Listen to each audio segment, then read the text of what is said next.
Revista SP Polio Informação. O conhecimento que ameniza o sofrimento. Primeiro Simpósio Internacional de Portugal. Aprendendo com a polio e ensinando as doenças raras.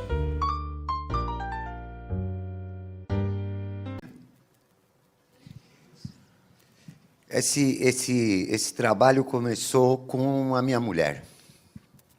Mulher dá muito trabalho, geralmente, né?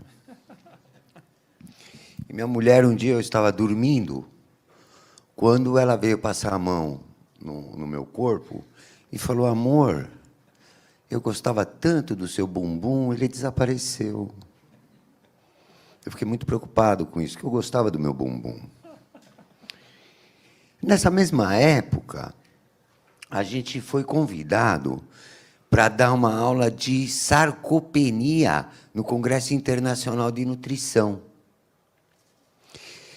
E, entrando dentro do laboratório da neuromuscular, eu comecei a observar as biópsias de septagenários, de octogenários, e não conseguia achar atrofia muscular de fibras do tipo 2, que era uma coisa que estava na nossa cabeça.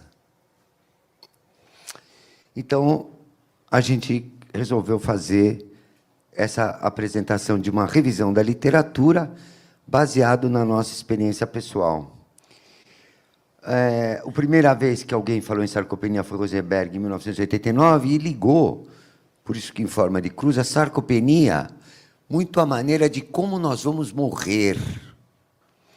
Mas, na verdade, o principal objetivo hoje dessa palestra é como nós devemos viver. Por definição, na literatura, a sarcopenia está descrita como um síndrome, caracterizado por perda de massa muscular, magra, força e performance física, progressiva. Idoso, na literatura, é quem tem mais de 60 anos. Quero deixar claro ao presidente, ao meu amigo Marco, que eu ainda não sou idoso, viu? É mais de 60 anos. E, principalmente, a sarcopenia, na literatura, é definida como uma perda de massa muscular, um pouquinho aumento de gordura, sendo que os exames que se usam são o exame clínico, logicamente, principalmente, a olho nu, né? Por exemplo, chama atenção, quando nós vamos correr em Ibirapuera, por exemplo, em São Paulo, a gente vê que aqueles idosos que correm não têm bumbum, tem as pernas fininhas, né? É nítida a perda de massa muscular, principalmente nos membros inferiores e nos glúteos. Ultrassom, bioimpedância é um exame interessante, tomografia, ressonância, densitometria.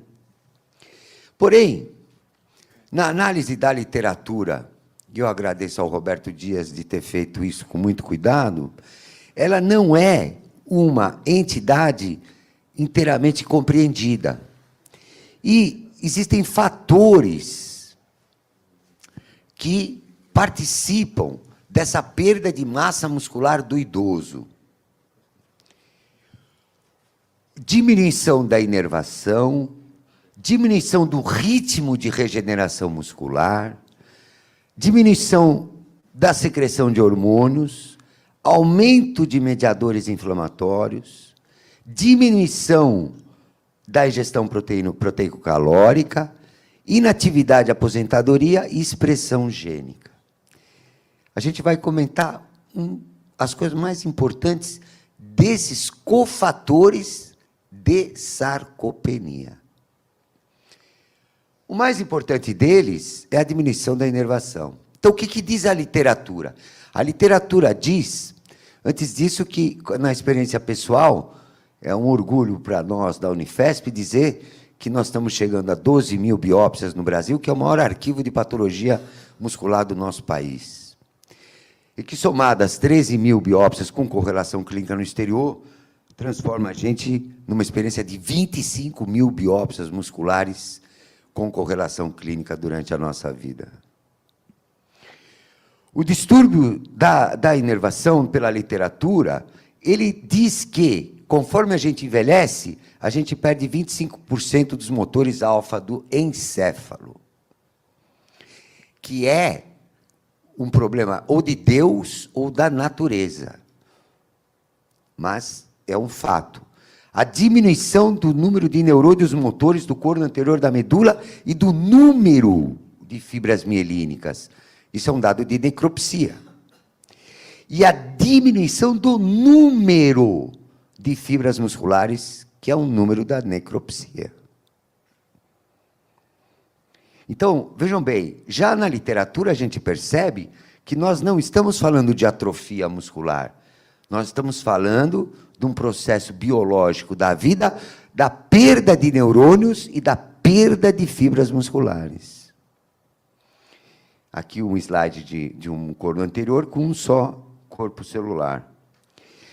E, revendo as biópsias musculares de octogenários e septagenários na escola, chamou a atenção que, aí, por biópsia, que 95% dos 100 casos observados na época, a gente individualizou a presença de type grouping. Porém, esse agrupamento de fibras de um mesmo tipo histoquímico, não havia atrofia. Era um type grouping composto por fibras musculares do mesmo tipo histoquímico. O que aconteceu? Aconteceu que, durante a vida, esse indivíduo teve uma desinervação, foi reinervado e as fibras musculares readquiriram o seu volume. E uma ausência absoluta de fibras do tipo 2, que só foi observada em pacientes que são inativos ou que têm doenças concomitantes. Então, um maratonista no Ibirapuera que a gente for biopsiar, a gente não vai encontrar atrofia muscular de fibra tipo 2.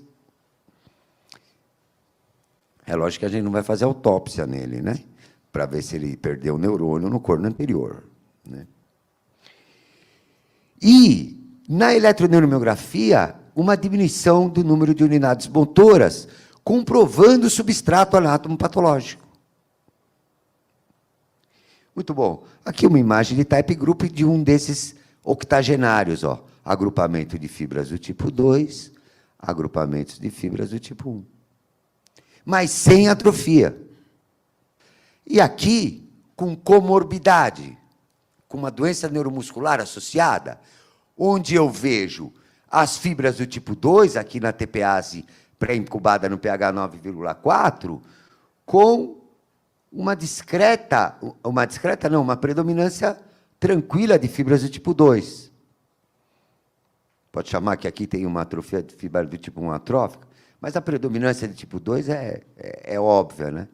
Que é o substrato anatopatológico de toda a biópsia muscular da paralisia cerebral, que é o substrato anatopatológico de todas as pessoas inativas, sedentárias. Além disso, existe uma diminuição na literatura descrita do ritmo de regeneração muscular. Nós trocamos a nossa carne, nós trocamos o nosso músculo a cada 10 dias. Porque a vida média útil da actina e na miosina, que são as proteínas contrácteis mais importantes do músculo esquelético, é de no máximo 10 dias, que é a miosina de cadeia longa. E por que será que Deus ou a natureza fez assim? A gente troca as proteínas contrácteis para ter qualidade de contração. Porque o princípio da vida é o princípio motor. Então, essa troca de carne e de músculo, por isso que a CPK nunca é zero. Quem tem CPK zero é porque está morto, vai passar de autópsia. E a enzima, a CKMB do coração também nunca é zero. O miocárdio, a regeneração é mais lenta, demora 1 mês. Diminuição do número de células satélites, um dado visto pela eletrônica. Diminuição de mitoses dessas células satélites também pela eletrônica. Mostrando que isso é uma evolução da senescência. A gente envelhece e a gente vai perdendo neurônios, tanto do encéfalo como do corno anterior da medula. Então, para refrisar que essa troca de proteínas contrácteis da natureza, ela tem relação com a qualidade da função muscular. Infelizmente, com o passar do tempo, a gente vai trocando músculo mais lentamente e a gente não vai tendo mais a mesma habilidade que a gente tem para fazer exercício, né? Quem gostou de jogar futebol, eu adorava jogar futebol, logicamente que hoje é muito difícil eu correr atrás do menino de 18 anos de idade. Quanto aos hormônios, nos homens, testosterona, GH, o fator de insulina, do crescimento do growth factor de insulina, nas mulheres, os estrógenos, a testosterona, eles estão diminuídos com a senescência, e mesmo porque eles são anabolizados e catabolizados nos músculos esqueléticos. Eles são um cofator, mas eles não são tão importantes quanto essa perda de inervação pela literatura. O que eles acham importantes é a diminuição da ingestão proteíno-calórica. Nós temos um declínio de 15% do metabolismo basal, e o velhinho tem tendência de comer menos, chamada anorexia do envelhecimento. E as causas descritas são a perda do apetite, por causa da redução do paladar, do olfato, da saúde oral prejudicada. Está caro ir no dentista hoje em dia, né? Saciedade precoce, pelo aumento da leptina. Então, eles acham que essa ingestão proteíno-calórica diminuída pode ser importante na sarcopenia.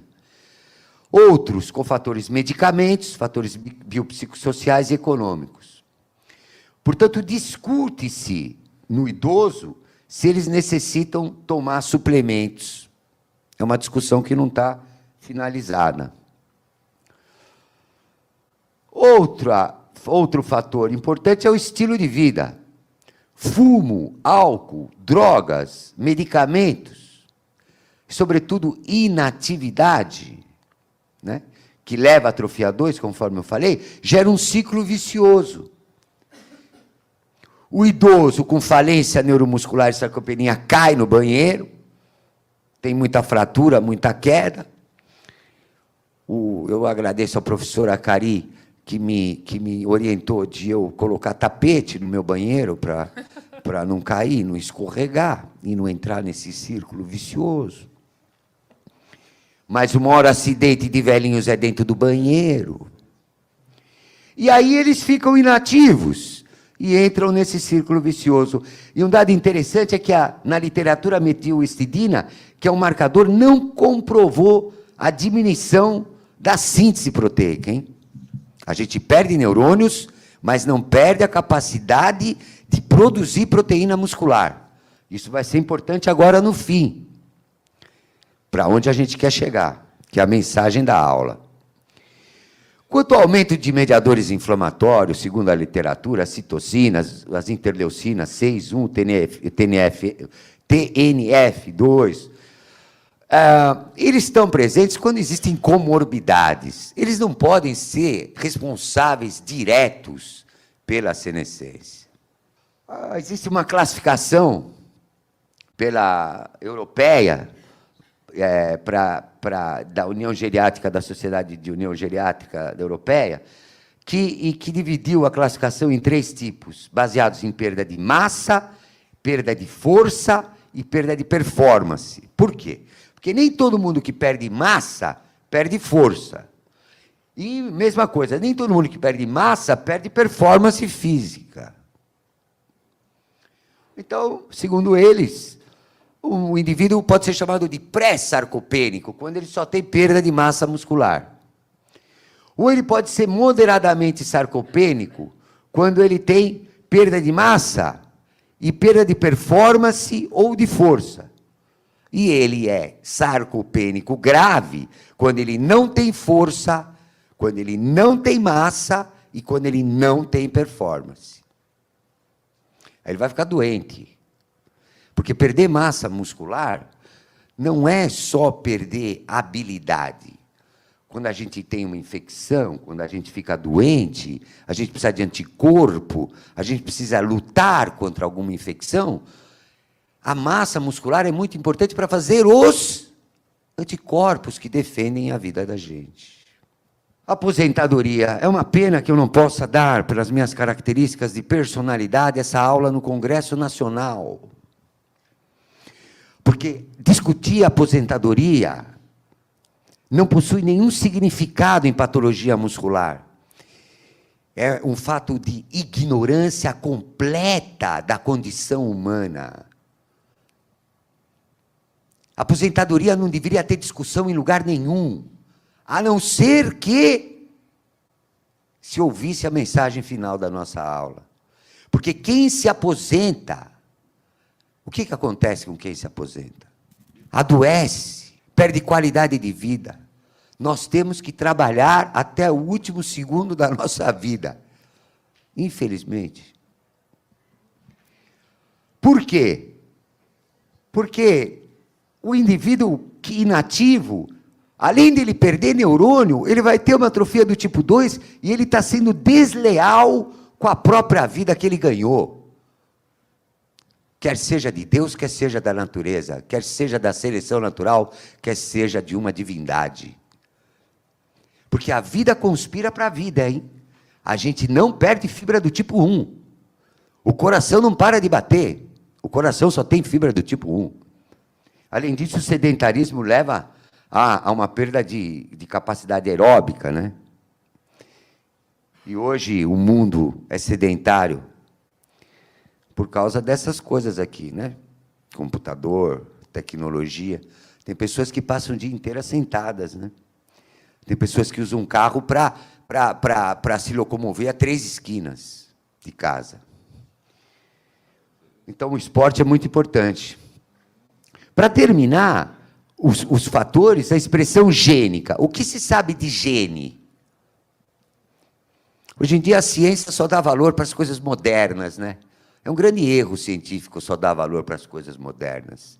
Tem coisas que a gente não sabe, que a gente já descreveu antes, que a gente nem entendeu que a gente descreveu, mas a gente não dá valor. Parece a televisão. A ciência não pode ser como a televisão. A gente não pode dar valor só com as novidades. A gente tem que dar valor para a nossa história, para aquilo que aqueles nossos descendentes lutaram para descobrir, para fazer. Isso é ciência pura. Ciência pura não é só genética. Isso não é desmerecer a genética. Pelo contrário, é enaltecê-la. Ela tem que se acoplar com o nosso conhecimento daquilo que a gente já fez. E o que a genética diz na sarcopenia?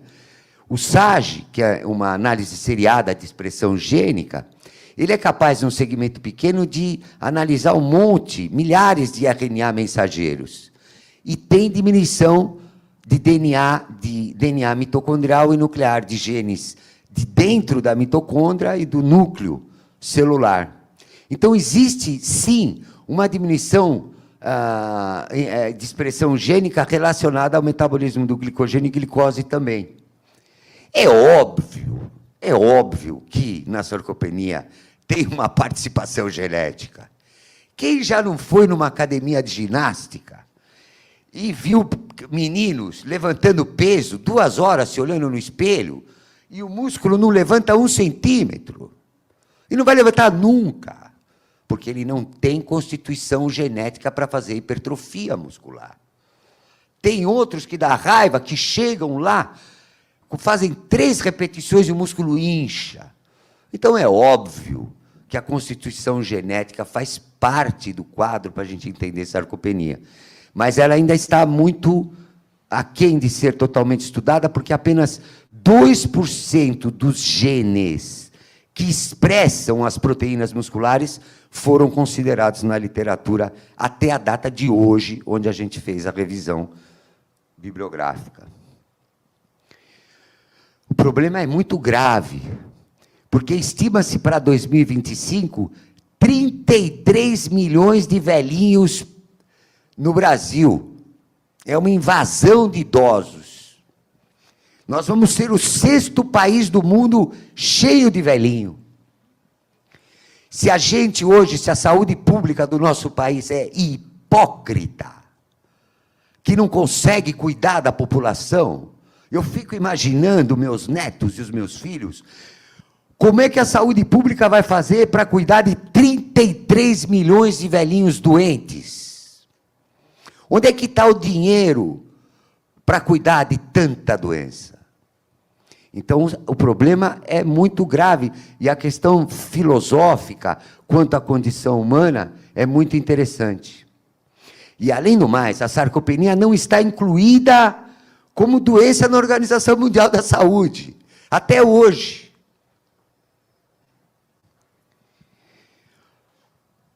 Eu não tenho residência, eu vou me alongar 2 minutos. Eu pediria permissão ao presidente, ao Gabriel, 2 minutinhos para deixar a minha mensagem aqui para vocês.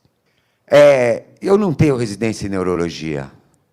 Toda a neurologia que eu aprendi foram com meus professores fora do Brasil e com os meus próprios alunos da neurologia. Alguns deles estão aqui, e muito do próprio Acari.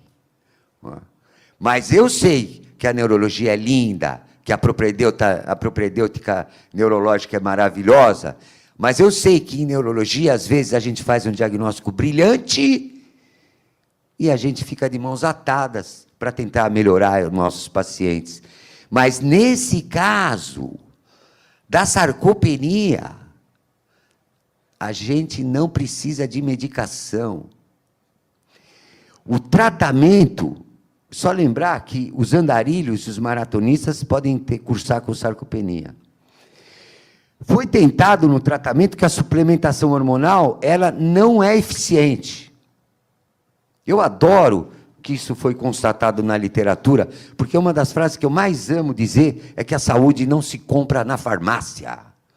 E hoje em dia todo mundo tem mania de comprar algum medicamento todo dia para ser saudável. A saúde é um estilo de vida.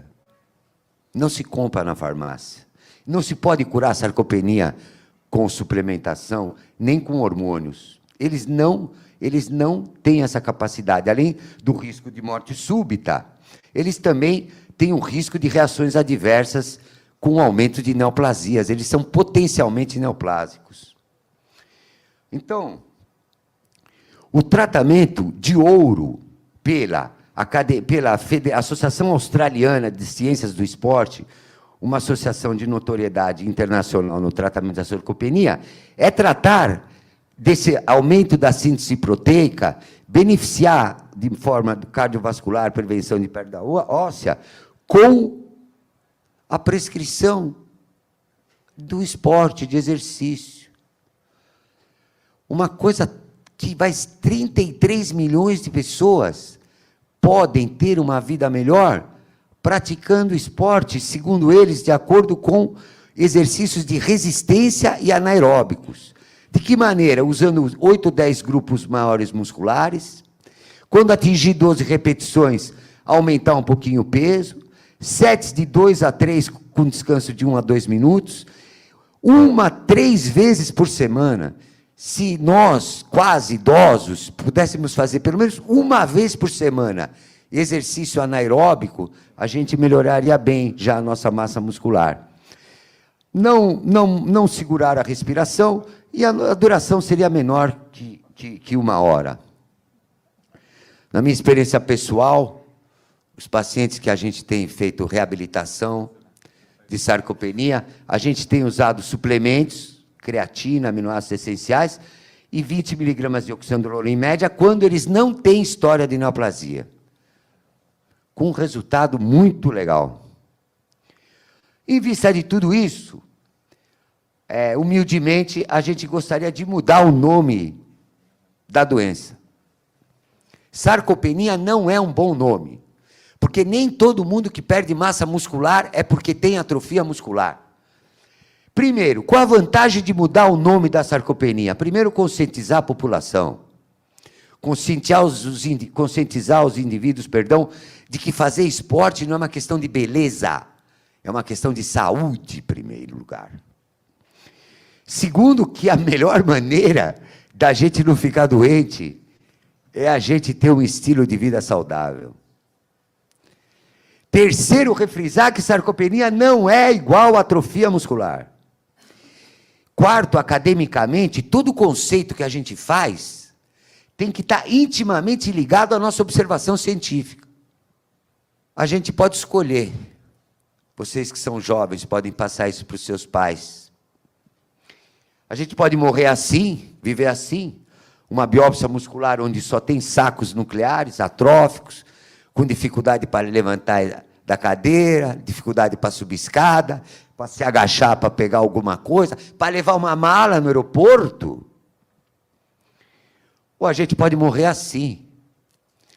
Melhor que isso, a gente pode viver assim e aproveitar a vida que Deus ou a natureza nos deu de maneira digna, fazendo o melhor que a gente pode. Só depende de nós. Aqui não tem indústria farmacêutica. Aqui tem conscientização, filosofia e reflexão sobre a condição humana. Muito obrigado.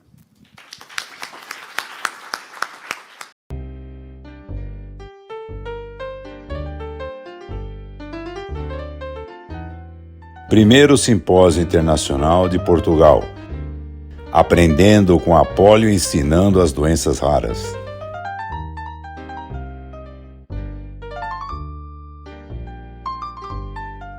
Revista SP Polio Informação. O conhecimento que ameniza o sofrimento.